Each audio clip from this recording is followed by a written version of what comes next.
welcome to the Storied Outdoors. My name is Brad Hill, and I'm joined by my good friend, like always, Brian Gill, and we are so thankful.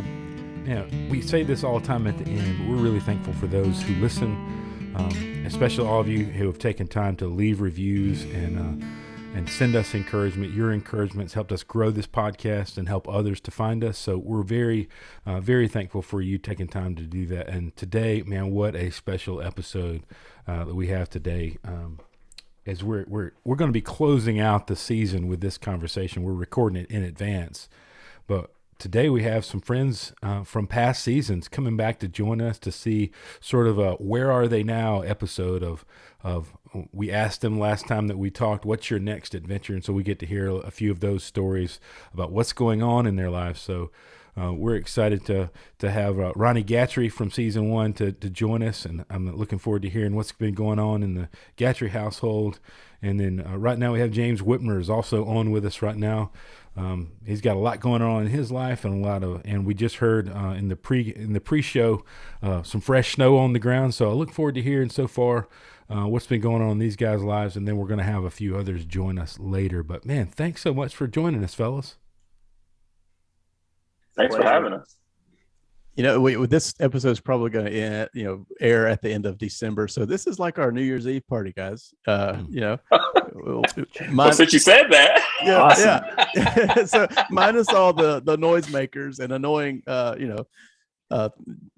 TV reruns and all that stuff. So this is a fun episode, and guys, golly, this is fun to get to see you guys face again. And if you're watching the YouTube, we're all here smiling. But if you're listening, just know that this is a fun night. So James, I want to start with you, man. Tell us a little bit about what's going on. Last time we talked, we had talked about the Big Old Garden. That was your children's book that had come out.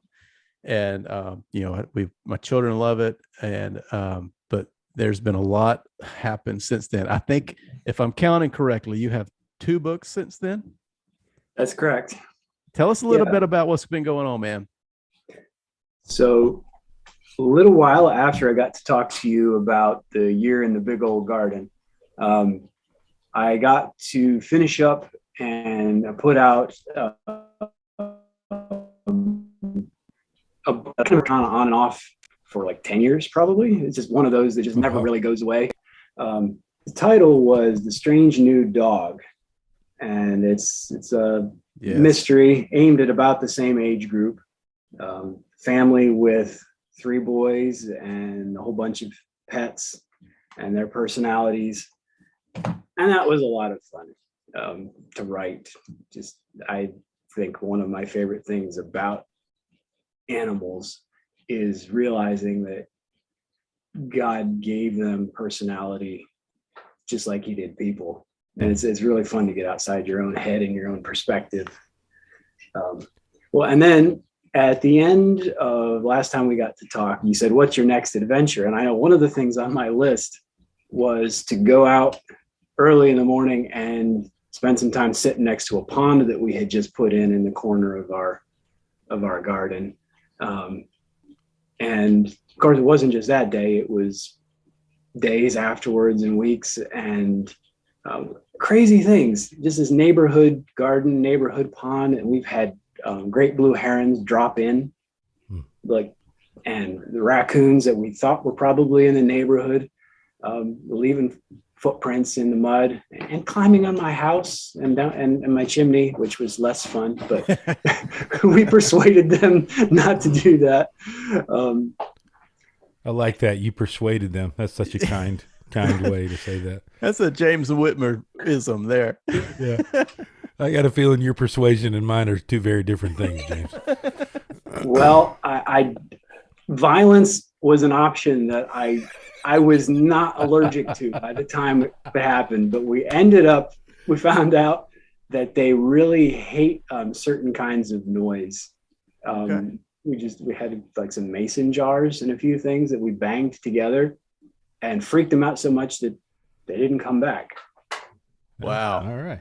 That was a like counsel of desperation, and it was my wife's innovation, but it worked. taken which I straight was from the very walls glad. of Jericho there. Yeah. Just bang some jars together and bang they'll some go jars. away. They'll go away. Yeah, There you go. I'll try that was next time. a very stressed looking raccoon, and he didn't come back. But that ended up, I knew I wanted to write some more about the big old garden. So that ended up into a book. There's your Nice. copy, Beside the Pond. I got my copy right here. That's awesome. Beside the Pond. So And tell James, us what? Yeah, go ahead, Brad. James, what is your wife has an Instagram account? Does she not? Is it Julie Whitmer Gardens? Is that what it's called? That's the one. Yeah. Yeah, man, I've so enjoyed following that account and seeing the photos from that garden and up there. And it's fun to live, sort of vicariously. We don't have much of a fall here in Mobile, Alabama. Every now and then you'll see a tree that has some color to it. And it's really usually very late in the season. Most things just turn brown and fall off. There's not a lot of vibrant color, but to see this season, the fall season, come into action through her pictures on her Instagram was a lot of fun to see the garden and see what's going on up there. So I've really enjoyed that. I'm glad. Yeah, she has, well, as do the two of you. A photographer's eye is a funny gift, because we'll walk around the garden all the time, and I watch the animals and I look at the trees, and then I look at her pictures, and it's like seeing a whole nother place, just moments and perspectives and colors that I hadn't seen for myself. And so I agree. It's a really great feed. That's cool. Yeah. Yeah. James, tonight I was at dinner with my family, and we were eating, and my son, he's about to turn 7 in next week. And so he was very, he's liking to read right now. And so I asked him, I was like, "Hey buddy, I think you're almost ready to start reading some chapter books, and some things like that." And I was like, "Would you like to start reading Chronicles of Narnia, or would you like to start reading Green Ember?" He's like, "You know what I really want to read, Daddy?" I was like, "What?" He said, "I want to read about Ferdinand." And so he wants to read Beside the Pond. And so we're going to start that next week. He's my new favorite. Yeah. So he loved the stories. We listened to it, whenever we bought the package where you could get the audiobook in advance, and that he's excited about listening to more about Ferdinand. And so, that's so cool. I'm so glad. Tell us a little bit about the illustrator, if you will. These are really great illustrations. The stories, really they stand alone. The stories are great, but those illustrations they really make it come to life whenever you can see them. Tell us a little bit about that artist. So, Beside the Pond, well, actually, both these two books, interior illustrations were done by Sydney Lee. She's a young lady. Of course, the older I get, the wider range that phrase takes in. But she met her through Storywarren. I get to work and manage a website for parents. The goal is to help foster holy imagination there at Storywarren. We try to help people find good resources and give them stuff to think on. She wrote us at one point and said that she was interested in donating some of her time if we had things that needed to be illustrated. And as you can see, it didn't take long to see that she's extremely talented and that she's honed her craft. So we took her up on it. But then when I had these books to illustrate, I reached out to her and asked if she was doing she's doing contract work in between being a mom and goodness knows what else she has going on. She did. And so we talked back and forth, and I made a very amateurish Pinterest board with various pictures of animals and plants. I'm going to get this wrong, but Colorado, Wyoming, Utah, somewhere where the plant life is a bit different than what you get here in Pennsylvania. So Right. tried to give her a lot of reference material to work from, and she's a total professional, very gifted. Wow. It's a great experience. Wow. Well, she's very talented, and my kids enjoy doing the coloring sheets and, the other supplemental material that was given in the bookmarks. Just a really, really beautiful book. And it's nice to have the beside the garden and beside the pond right next to each other on my bookshelf. So excited about the kids getting to jump into those. So that's really very exciting. We'll put notes. We'll put, in our show notes, we'll put some things so where you can access those and get those, they can purchase those for Christmas or actually this will be after Christmas. So, for the new year. So awesome. Yeah. Exciting stuff. I love it. Yeah. Thanks, guys. One of the things that's been a lot of fun through this process, Brian and I were just recently talking about this as we're working on upcoming seasons, is sort of the variety of people that we've been able to speak to and the variety of stories and a variety of interests of things that are going on, whether it's you, James, writing children's books, or, it's all kinds of people. And then we have friends like Ronnie. We had so much fun talking with you. So completely different world, Ronnie, but still a wonderful story. In fact, I think I was at a store somewhere and I saw some, like it was a hunting store, and they had some like cover scent or something like that. And I just started laughing so hard because I was thinking about the part of your story where your boy had this jug of like deer and to cover your scent and poured it all over your boots. And I just got to laughing so hard thinking about that minute. But I've so loved the wide range of conversations we've been able to have. And so, if I remember correctly, Ronnie, one of the things you guys were going to do was some camping. Did you guys ever get to go do some camping? We did it. And I got a funny story about that. Yes. Yes. I just have to jump in here and say that yours is my favorite first hunting trip story ever. And I grew up in like the woods, like where that's all anybody did. That was an amazing story. Dude, that means a lot, man. Thank you. Like I mentioned in our last episode, I was helping out with my son's scout troop.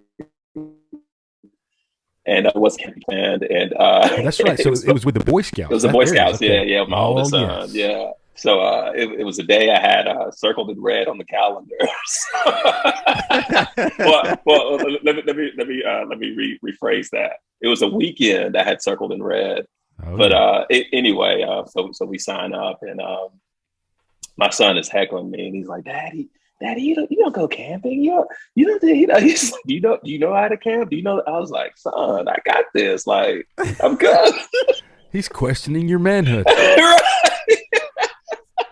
So, but deep down inside, I'm thinking, oh man, like, how am I going to get through this weekend, and how am I going to be like this ultimate man for my son, who is obviously calling me out? Did you go to YouTube? Please tell me you went and looked at YouTube videos. No, I tell you what I did do. His scout troop is with his school, and like this group of guys have been together since like K4. So we know all the families and stuff like that. So I interacted with a couple of dads who had sons in Boy Scouts before my son got in, and was just asking them about this because this is an annual thing. Right. So I was trying to build up what to expect in my head and like really gut check myself and say, okay, we can handle this, Ronnie. Like we've done worse. And it's not even going to be that cold, so, hey, and nobody's going to tell us to put a gallon of deer pee on our feet. Right. It'd be a cakewalk, right? So the week before, I don't know the name of the guy, but the scout leader or the troop leader, he calls and he's like, hey, we got some bad news. Our camp that we have planned for next weekend is actually being reduced to a day because of something COVID related, I guess, whatever. But we were still going to make it an overnight thing. And so I got excited because I thought he was going to cancel the whole thing. But then he was like, no. We're doing it. We're doing it. We're doing it. Here's the thing. let me interrupt you real quick. The thing about Yeah, camping, you put the same amount of work in if you do it for one night or if you do it for 3 nights. And so it's almost better to just do it for like a whole weekend. And Gil, that's a great point, because like I realized that because dude, setting up camp is intense. Like it's a situation. Right. So anyway, so I'm thinking, okay, this is manageable. I'll be a champion through this. I'll show my son like I got this. And so it was somewhere out near Tanny Hill, I believe. Oh yeah. And yeah. So we get out there and we were looking for our campsite or whatever. And I mean, when I tell you we are walking, kind of like my story before, we are walking like deep in this thing. We're carrying all this gear. And of course the boys have nothing. So they're just running around like crazy. And so we finally get there and we set up everything. And to your point again, Gil, it takes seemingly forever. But we get everything set up, and then we go to try to fish. We what else did we try to do? They have Boy Scout oriented stuff. Start a fire. I can't remember all of them, but it was like Ronnie, they had their were you own over there like rubbing sticks together to make this fire? Were you like going full Boy Scout here? I thought about it because I was like, I can't let my son think I'm a punk. I gotta show him Daddy's got this. Yeah. He went full just Bear Grylls on it. Right. I found this carcass, son. We got dinner. But, secretly got a lighter, like clicking it at the bottom of it. But no, man. Beyond that, it was tame. We ate, we did some scout stuff, and next thing I know, like it's time to go to bed, and then we get up and we pack everything up. And then we head back. Like it was just like an in and out type thing. But man, I will tell you one thing, because I was thinking about y'all during our walk back, just taking in the scenery and everything. And I know I talked about golf and how in golf, being outside and just like really being with nature is one thing. I kind of felt in a similar element on our way back, just because I was just really taking time to take everything in and really just be in nature, if you will, just like admire the beauty of it all, So yeah, that happened. It was an overnight trip, but I survived, and we'll see what happens next Boy Scout season. So y'all, I gotta share this. So I don't know what it is. Ronnie and I, so we've known each other for a while, and we're both at this fundraiser, and so I'm at this fundraiser first, and so I'm sitting down, and everybody's being very proper, and like it's not a black tie event or anything like that, but I see Ronnie. It's pretty fancy. You're saying it was fancy. Everybody being so nice and like sophisticated and everything, and I see Ronnie like stand in the doorway, and I yell across this room. And like he turns around and walks out, and like then he comes in, and there's this huge bear hug moment from Ronnie and me, and like the room got really small right then, and everybody's looking at us, and like, who are these guys? Who are these guys? How do they know each other? So it was so funny, because there's like the guy that had invited me is like, "How do you know Ronnie?" And I'm like, "Well, how do you know Ronnie?" But if y'all live in Birmingham, Ronnie knows everybody, and so I'm serious now. He's like a spokesman for his company, but he's also a spokesman for this Nexus fitness. What are you talking about, man? He's wearing a Nexus fitness shirt. Well, like just so happens. Yeah. Right. Anytime I am on Instagram, or if I'm just scrolling through any kind of social media, I see Ronnie's face. I'm like, that's my boy. That's Ronnie. Oh man, thanks, Gil. I was even at so one company that I really am involved in is Red Mountain Grace, and we were at their annual event. So there was a couple there, and they came up to me and they were like, "Hey, do you know Ronnie?" I was like, "Yeah, I know Ronnie. How do you know Ronnie?" He's like, "He coaches my son football." And so I'm like, Ronnie is everywhere. Next thing we know, Ronnie's mayor of Birmingham. I didn't even know he was mayor. He's running for governor next year. Hey, if that happens, y'all need to move. Hey, well, we have had another guest join us on this little New Year's Eve party. Courtney, you are muted right now, but we have Courtney Munson with us. And how are you, friend? I'm good. How are y'all? I'm sorry I'm late. No, you're It's all fine. right. We're just having a good time. We're Sounds just like. catching up with all our season 1 peeps. Oh, hi, friends. Friends I've heard Courtney. on pod. Or Nice to meet you, Courtney. y'all too. All right, Courtney. So what we're doing is kind of giving a little bit of a recap of where are they now? And so you have gone through literal hills and valleys and mountaintops since our last discussion and our last conversation. So catch us up. Where all have you been and what is going on? Well, I'm currently in a hotel room in Blytheville, Arkansas, because I switched jobs about a month ago. So sorry I'm late. I was too nervous to ask my brand new boss if I could duck out of a meeting early to do that. Sorry. Sorry, boss. I've got this thing with a bunch of guys online, and we're just hanging out and talking about outdoors. Awkward. Yeah. Sorry that I'm late.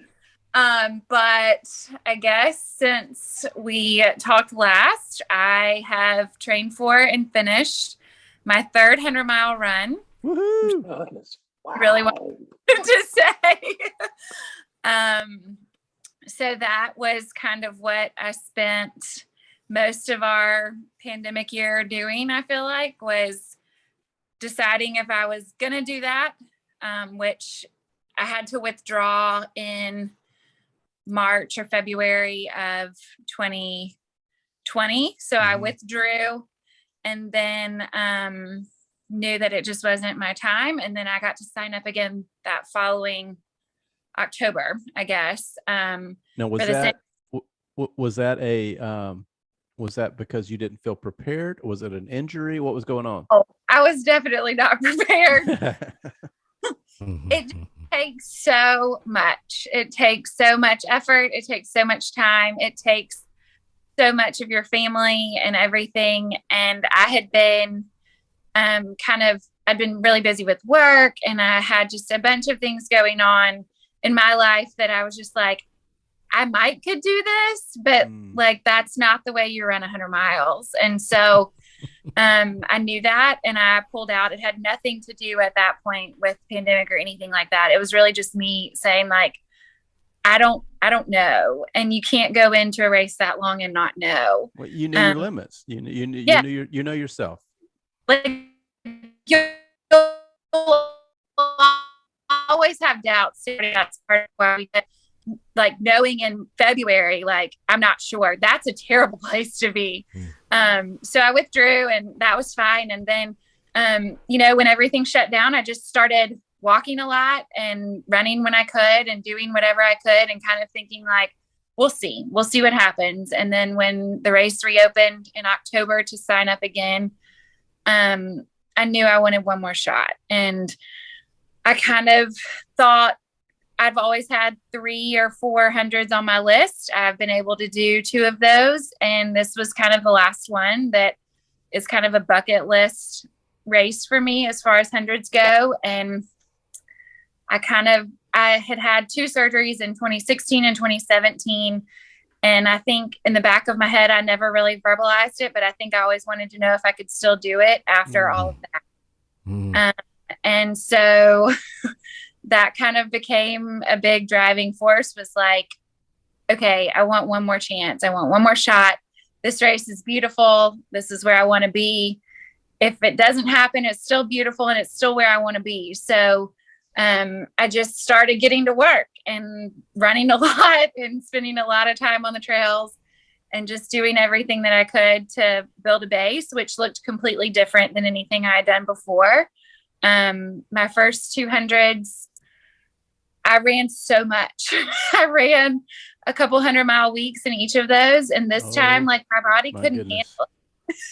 Now, can I just say a little bit of a cameo? And I mean, a little bit of a sidebar here. 100-mile week is insane. It's a lot. That's a lot. I don't drive that much in a week. I don't either. I drive 18 miles in a week. Yeah.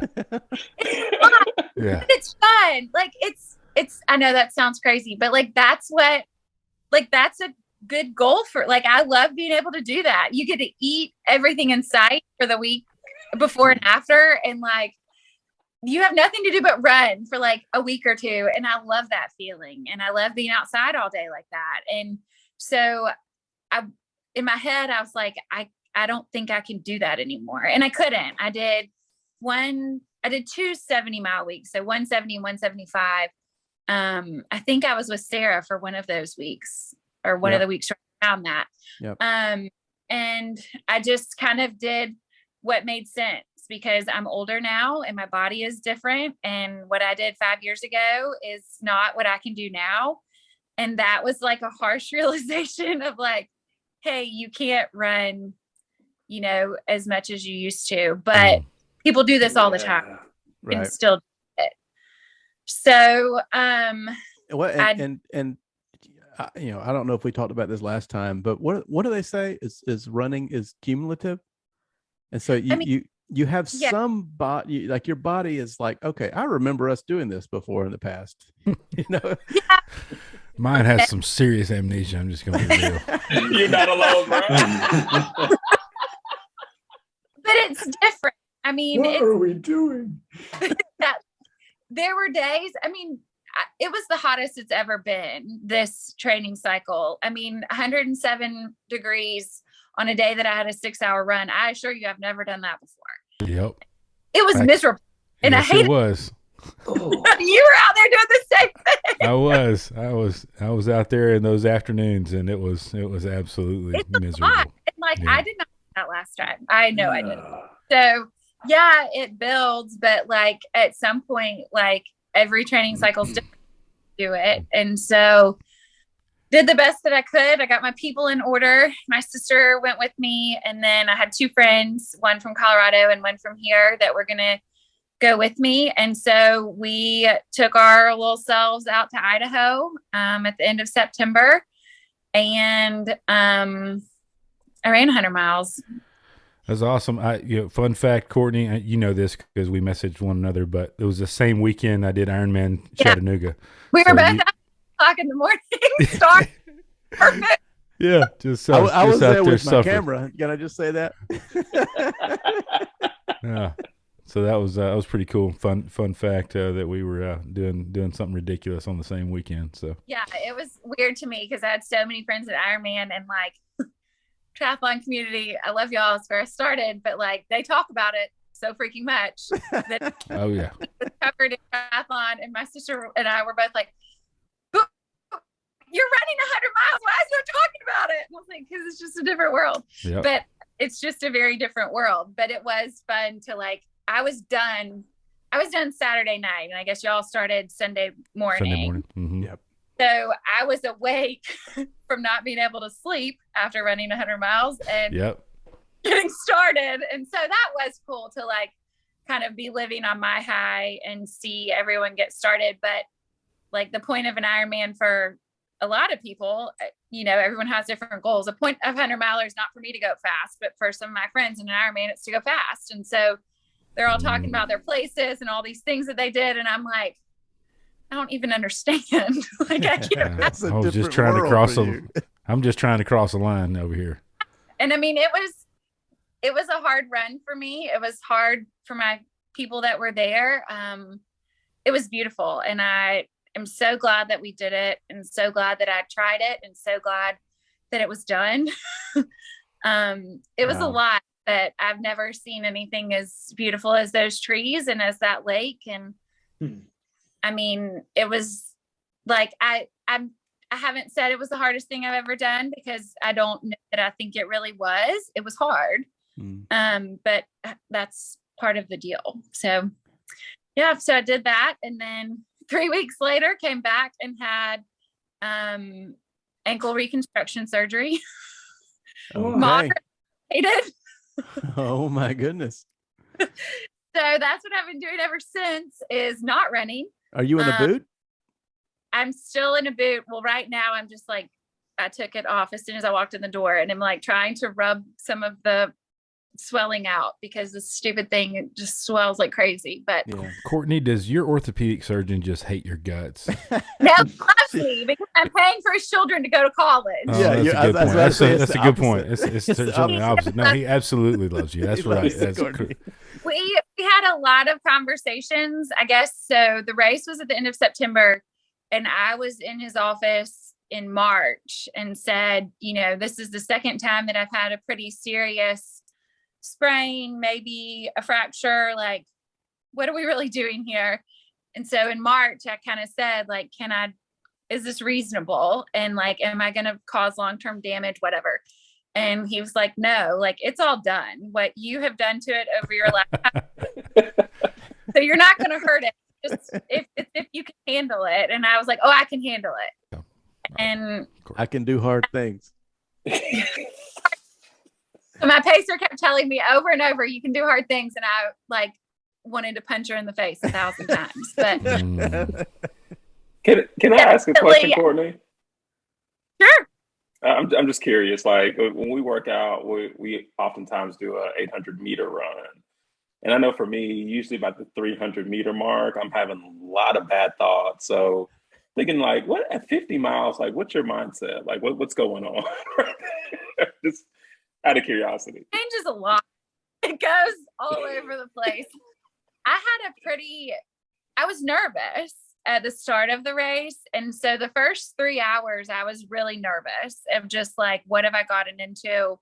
Did I take on too much? Can I do this? Whatever. And then I settled in pretty well around mile 20 and was like, okay, this is what I know how to do.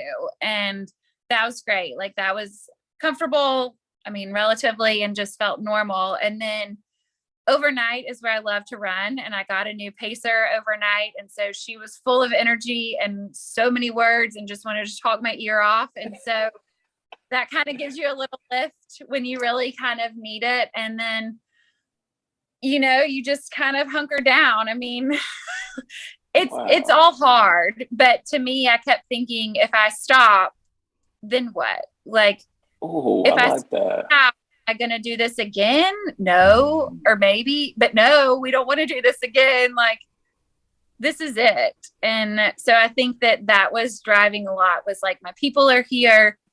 I want to do this to be done with it because it's what we came here to do. So, I mean, like I said, it changes a lot as you go on. Like knowing that the surgery was looming when I got home, I was like, I don't know if I'll ever have another chance. Wow. So there was a lot on it, a lot on it. Dang. And it was just kind of like, well, nothing's broken. I mean, things were broken, but they didn't matter.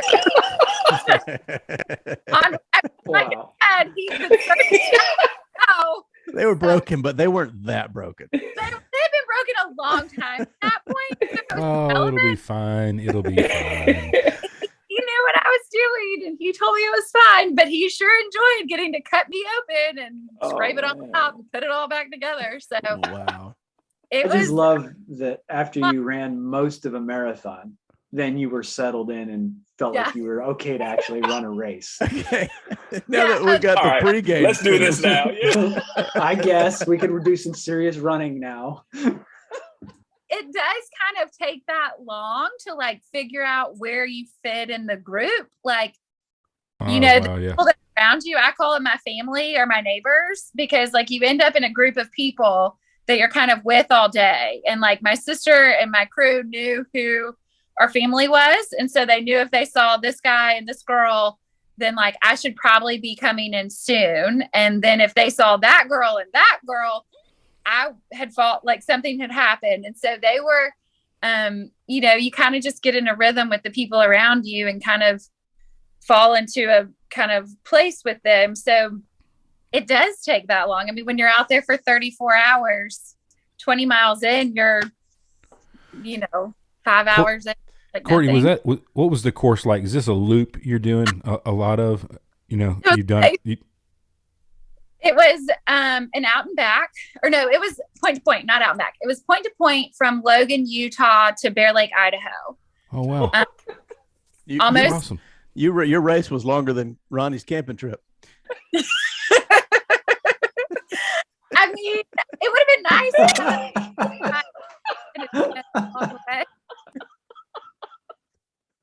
But yeah, it was amazing. I mean, it was at the end of September, so all the leaves were at like peak color. And that's what I went there for. I had seen this race sitting at my desk in 2015 or so and was like, oh, that's my spot. And I'd never had reason or way to make that happen. It just didn't get there yet. And so when I was looking at what I wanted to do, those leaves were all I thought about. And so being out there, being in the middle of all of that, and just like Bear Lake, Idaho, I had no idea even like mattered or existed, but it is the bluest water you will ever see, like in a lake. Yeah. And you'll love this, Courtney. I'm going out to, I've got some friends that live in Logan, so I'm headed out to Logan in the spring.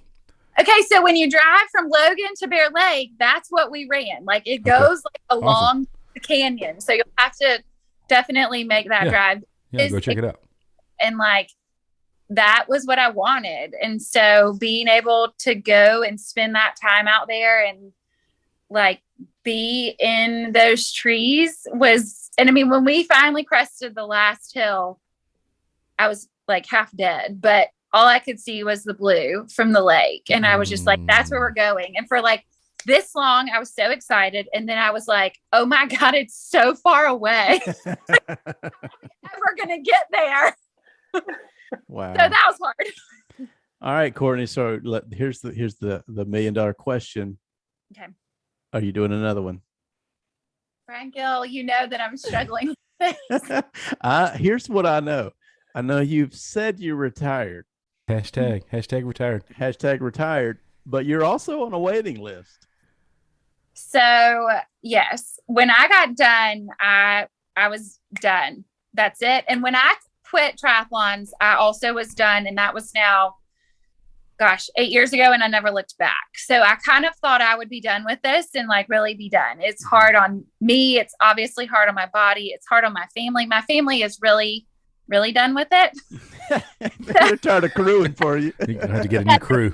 Really done with it. So, I mean, and this was kind of my bucket list. I don't love the word bucket list, but like this was the last race that's really like called me. Mm-hmm. So I thought I was done. I still think I'm done, but I was eligible to enter the 2 like hot shot lotteries for 100 milers, Western States and Hard Rock. And Western States is not my race. It's too hot there. It's in June. It's just nothing about it really appeals to me anymore.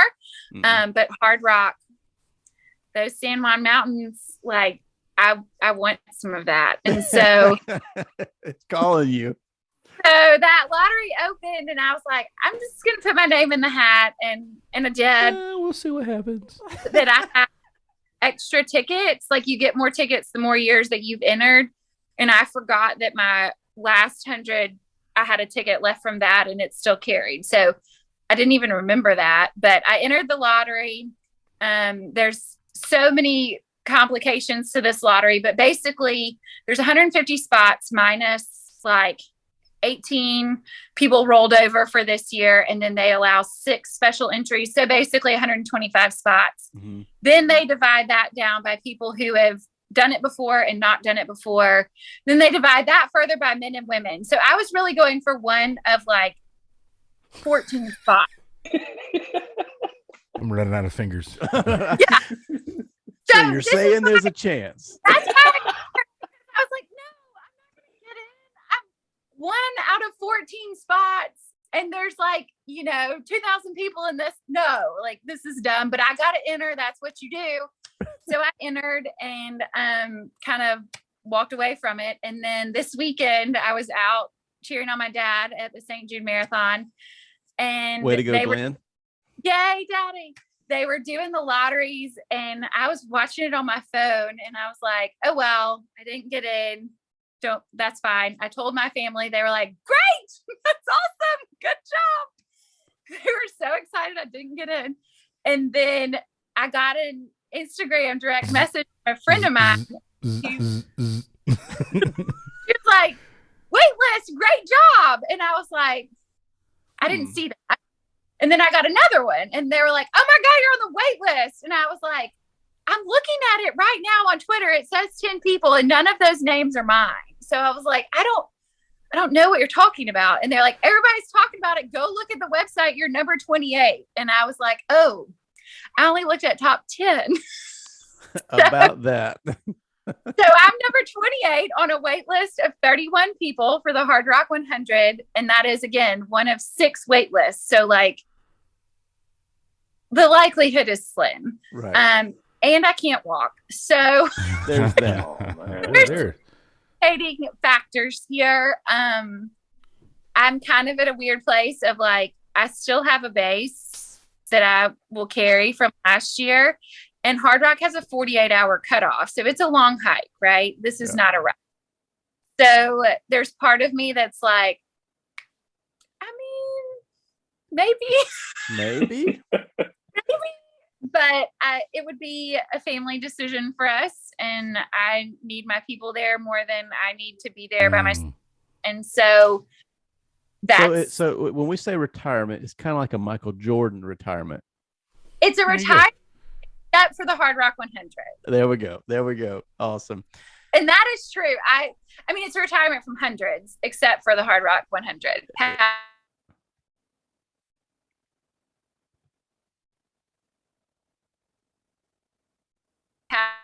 That's what I'm doing. Maybe not preparing for the Hard Rock 100. Maybe not.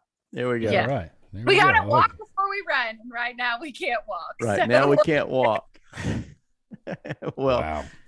Well, we have also had another guest, one of our friends, Milla Chappell. And Milla, thank you so much for joining us. You have sent me a few text messages. You are at the corner of a sketchy parking lot where you get service. That's right. Hey, everyone. Milla, we are so glad Milla. you joined us.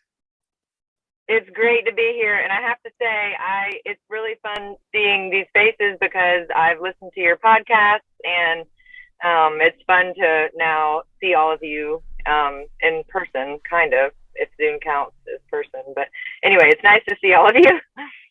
Well, so glad you're here. And to say that there's a little bit going on in the life of Milla is an understatement. Where do we start? A lot has changed. Yeah, that's really so true. I was trying to remember where we were when we had, the first podcast episode, and I was thinking, wow, a lot has changed since then. A lot of good things and a lot of hard things. It's been a year. So yeah. Where would you like to begin? Can you see my cup right now, Milla? I'm holding I love up. it. I'm holding up a cup of Patty and the Pig. It is, and so tell us a little bit about what this cup represents.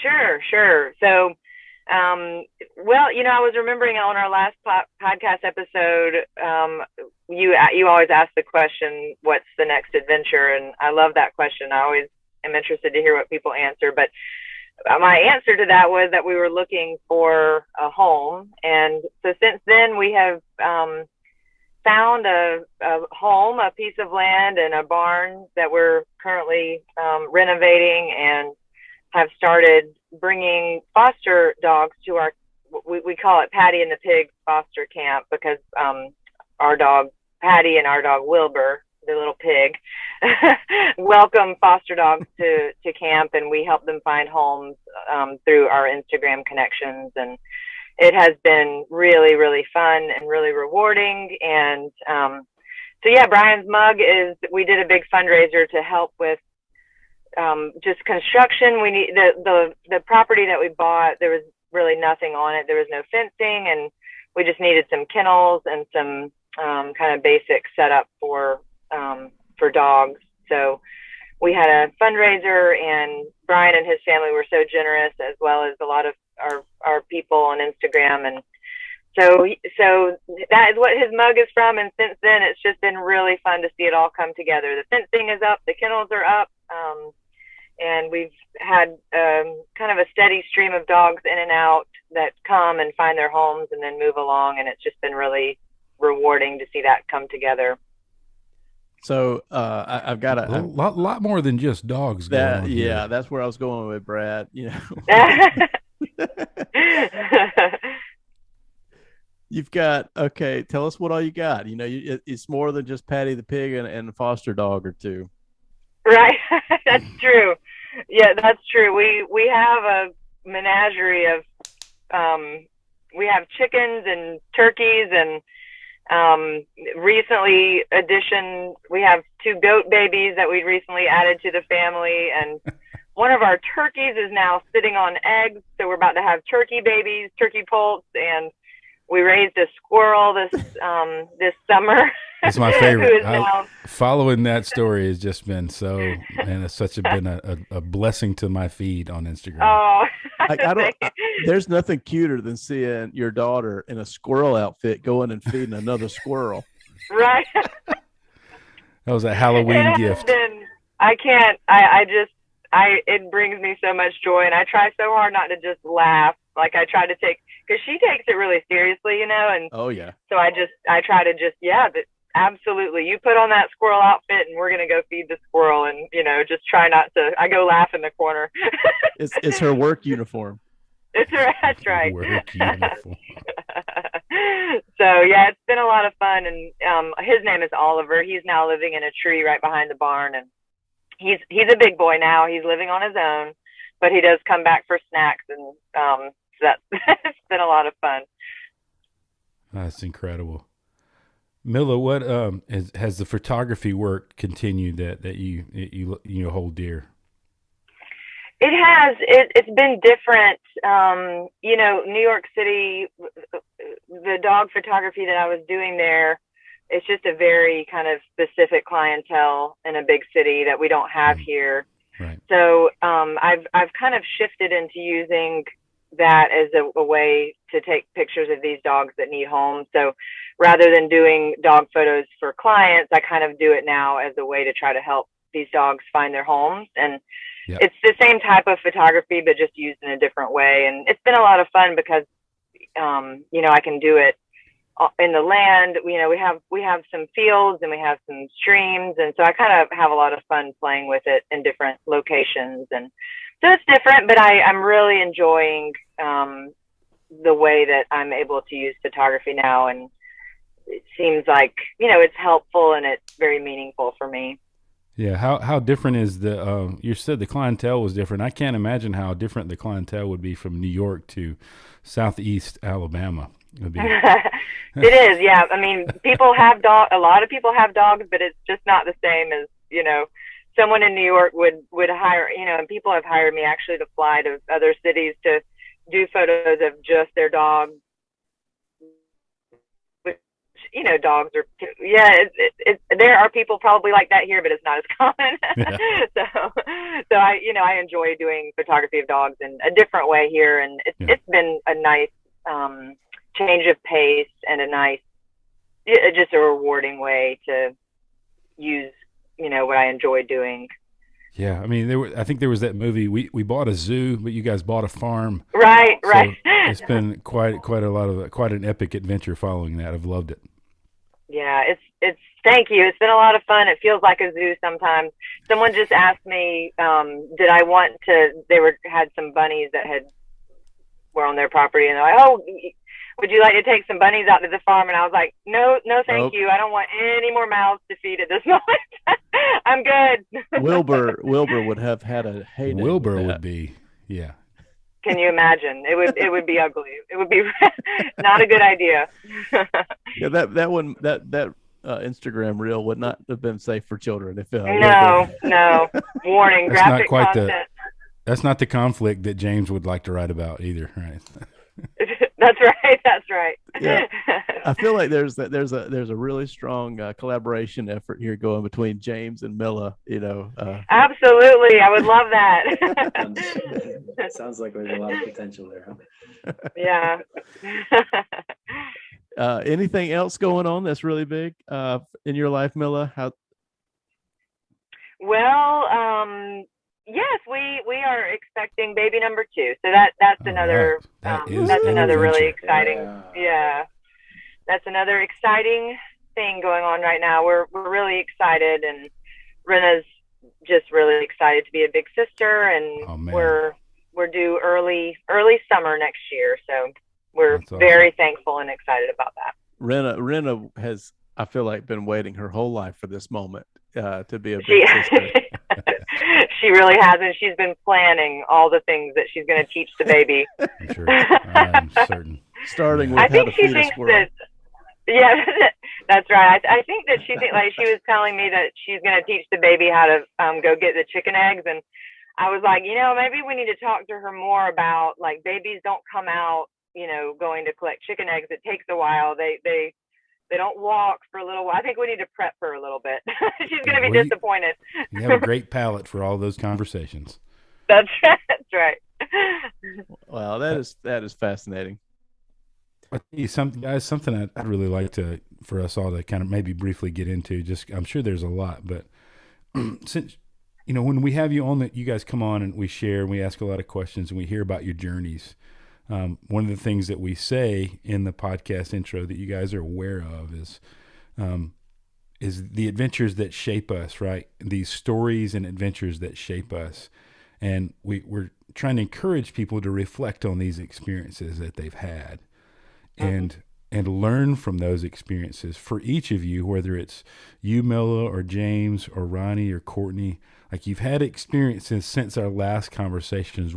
Are there any reflections that have really gone, this has changed me or shaped me, or I've learned, I've certainly learned something from these experiences? Because that's the thing we want to foster in people and in ourselves, is these stories that we have are not just for the telling, but they're also for us to learn from. Does that make sense? Oh, yeah. So I know that was like kind of throwing that on you there. So maybe you can take a minute maybe to think about that, which is okay. But that's something I want us to I got something if I can start, if you don't mind. Absolutely, Ronnie. Come on, man. Y'all know how shy I am, so y'all give me a minute.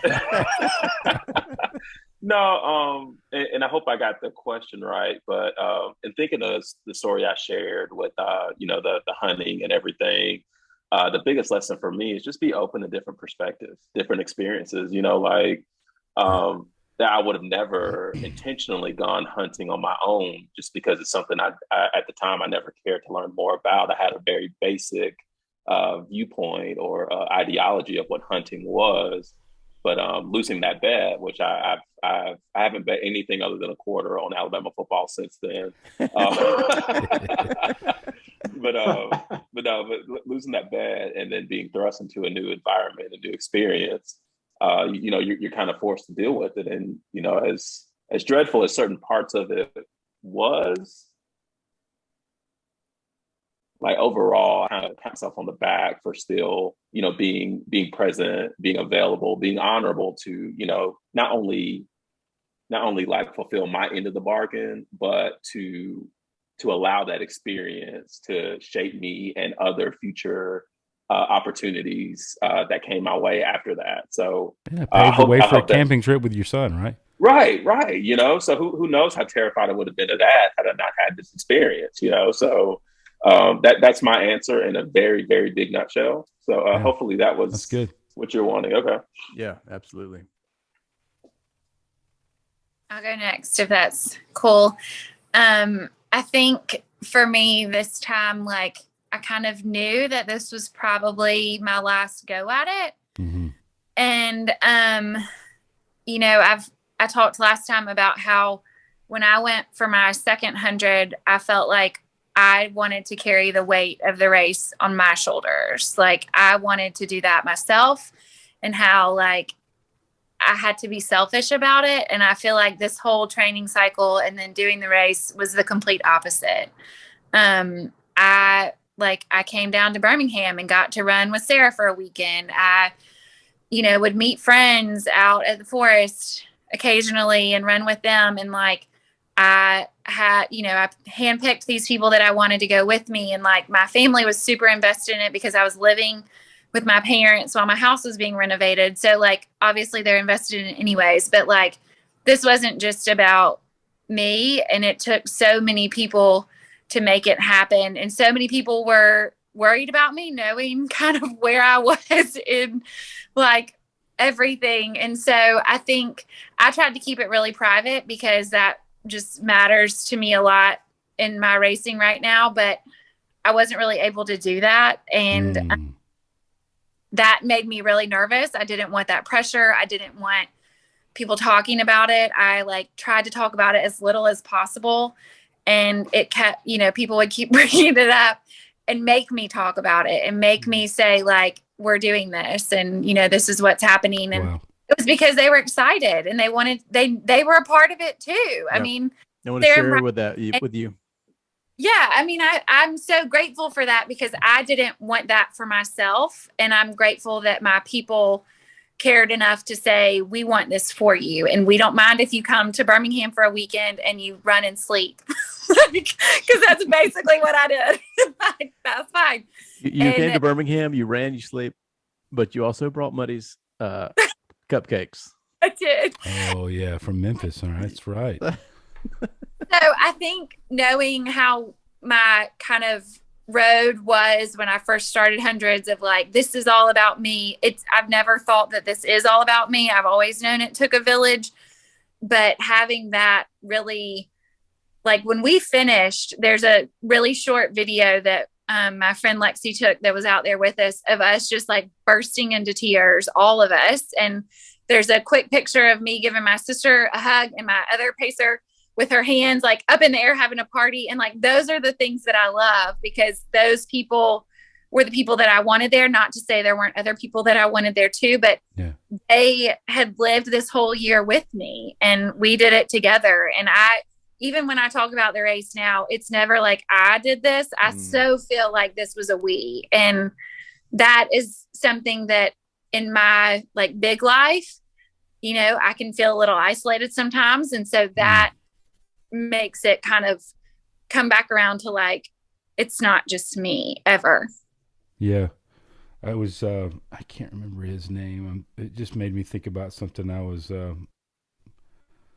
reflecting on earlier today was that I think it's the English poet John Donne reminds us that no man or woman is an island. Yeah. Like we want to be an island, but we're not an island. And man, I love hearing you say, you know, that experience. For me, that feels richer than just being solitary within yourself, but having that experience with others around you. I think about when things get difficult and we transition that race mentality to a life mentality. It's much richer with people around you. And I think, you know, in the past like year and a half, 2 years, we've seen a lot of real isolation within people. And we don't need to be an island. We need to be in community. So having those kind of celebrations with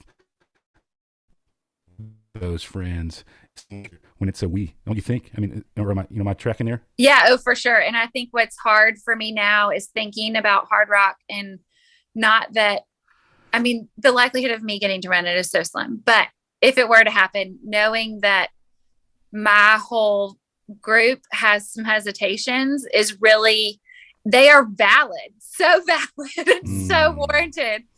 And that is really hard for me because I want them to be on board and I want them to be excited. And they have 100 miles times 4 basically reasons to be worried about it. And so it's definitely been something I've been struggling with is that like, we did this and we can do it again. And they're like, like we can, but should we? And that's hard, but that's part of it too, is that if you invite those people in, there's a reason that you did that and you trust them and you trust their judgment and you trust their opinions. And so you can't just lean on that when it's right and when it feels good. You have to lean into that when it's hard. And yeah, your family's playing you that Jeff Goldblum clip from Jurassic Park going, just because we should, does that mean does that mean we should do that? Right? Said that to me like word for word last week. Well, and you know, we've actually referenced this book before, but it's the Hidden Life of Trees, and you know, part of that book talks about how, you know, trees are meant for the canopy. You know, they're meant for community. and they don't thrive as well outside of that canopy in an open field. And so this whole idea of, yeah, you ran the race.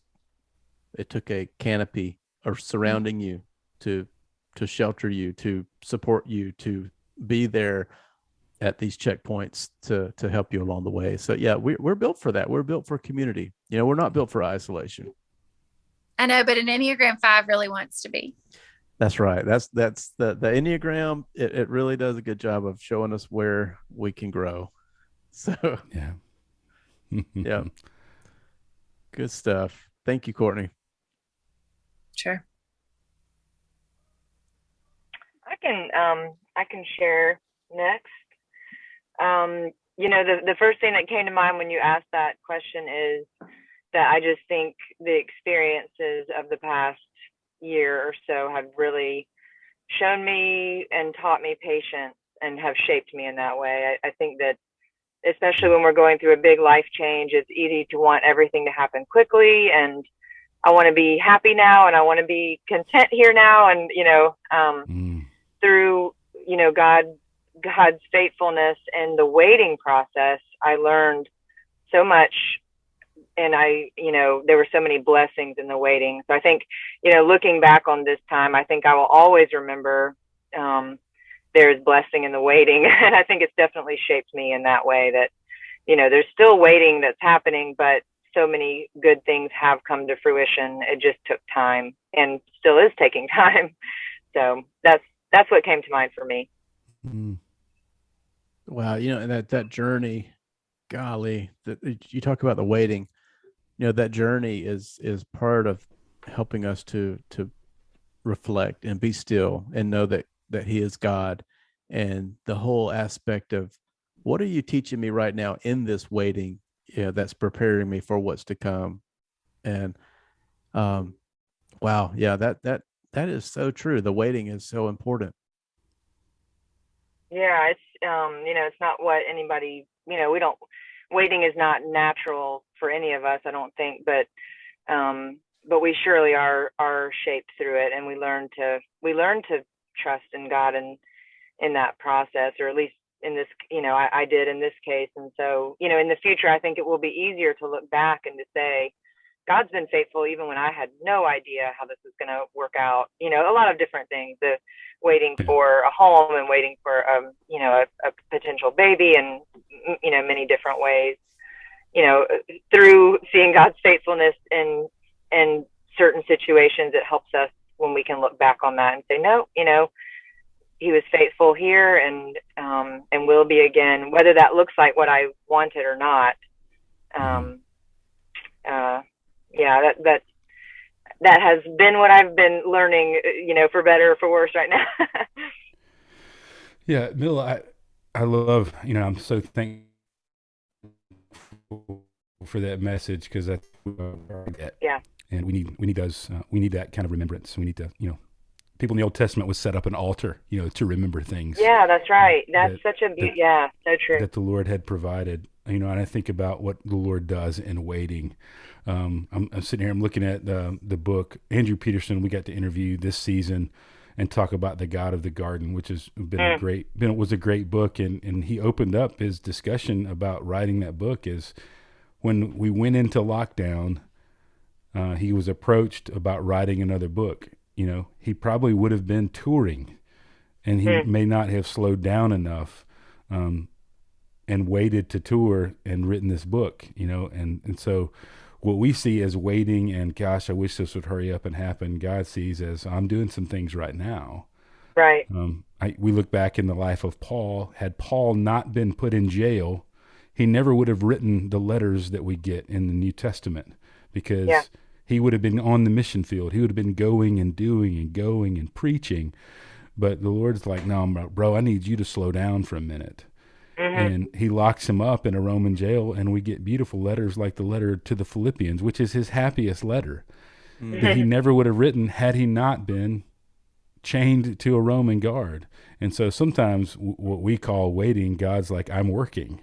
Right, that's right. And so, man, so it's good to rest in those moments. And man, I'm thankful for that reminder, Milla. Yeah. That's awesome. That connects fairly closely with what I was thinking. I really love the Pixar movie Up, Mhm. and their delightful little slogan, "Adventure is out there." Yes. Well, past few years between pandemic restrictions and extracurricular activities as our children are getting a little older and just needs of ordinary life out there has been in something of short supply. Most of our activities and trips and things have been within like day trip distance. Vacations are closer to home, and of course, and my stories end up being like right set in places that are like right around our home, and I'm purposely focusing or trying to learn about adventures that are not just out there. He said, when we're waiting, God is working. I like that. And in the face of that, sometimes feeling just a little bit mundane, like just a little bit difficult to pry the curtain back and see if there's anything interesting happening. There's a G.K. Chesterton quote that I can't shake. He said, an adventure is only an inconvenience rightly considered. Yes. I love that so And much. he flips it on its head and says, an inconvenience is only an adventure wrongly considered. Yes. And man, I've just been working on that combination of thoughts, hoping to be shaped by them for the last couple of years. Anyway, I was just gearing up, I think, now that our children are older, to start running around and going further and doing more things when the world kind of changed. And right back here. Yeah, the world certainly changed. But I wrote a series of short stories about backyard wildlife, and I was kind of like, well, that was nice. I did that. Now what else? And I discovered in the process of writing a second book along those themes, partly because of being restricted, and partly because I was overcome by wonder at what happens when you put a pond in your backyard. I realized I probably got 3 or 4 books worth of stuff all around me, because there really are no ordinary places in God's creation. And there's nowhere that he is absent. Adventure is out there, but it's also right here. I'm hoping to be shaped by that more thoroughly than like I'm just getting started. I love that, James. Thank you so much for that, James. And it makes me excited that to know that there are a few more books out there that are including some of the creatures that you've brought to life through your writings. Thanks. Absolutely. Well, I guess kind of a little bit of an update on in my family. My wife has been training for a 50 miler, and she's just gotten into this trail running thing, partly due to the fact that her friend Courtney has blame it. How is it under the bus? How is it under the bus there, Courtney? Yeah. One a dang race. It is awesome. You can run that bus backwards and forwards. I'll take it. You are responsible for getting her into this world of trail running that she is so fascinated with, because she's always been this runner, but she's also been this outdoors person. And so she's figured out a way to marry the two into this trail running that includes hiking and going across rivers and going across these 90-degree wall, rock faces. And so she's gotten into this thing, called trail running. And Courtney, like as she mentioned earlier, she came and ran 20 miles in Birmingham with Sarah, and we let's clarify. We like walked 20 miles because that was in the middle of my like biggest training block. So I Sarah down so much, and now I realize it. I'm really sorry that I did that to her. Hey, no harm, no foul. The fact that she has somebody to run with is a huge day. We had so much fun, and it was raining and gross. I fell apart on my feet, and it was a disaster. But we had a great time. You had a great time, and so and it paid off. And so Sarah had her first 50 miler this past weekend. You said first, Brian Gill. That means there could be a second. Yes. But we got to make sure the kids get to where they can drive first. We got about we got about 10 years left. I'm fine with her doing that once the carpool line is shorter. Yeah. So she ran her first one, and not only did she run her first one, I'm going to brag on her. She killed it. She came in first. She came in first female and 6th overall person to cross the finish line, and incredible. 10,000 feet of elevation gain. I mean, the fact that she basically started at the ocean and ended in Quito, Ecuador. By the time she was finished, that's we can do it. That's about all in Mountain State Park, which is the most bananas part to me. Isn't that bananas? How it all happened within this one little state park, and they and we've looked at all these different things, and they say that there are all of these, the western states are the only ones more difficult. And so this is a very difficult run, and she killed it. She and she didn't start out going for speed. She went out to finish, and you don't when you run these things, like Courtney said, you don't run fast, you run far. But she was able to get a good pace. She followed her training. She did this. I'm very proud of her. Very happy that it all paid off for her. And, I'm very, very excited to say that she has, and we actually got the results in the other day. I think she's number 6 all time for this race.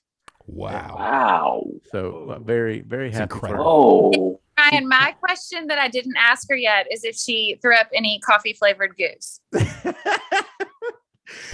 All right. So no, she didn't.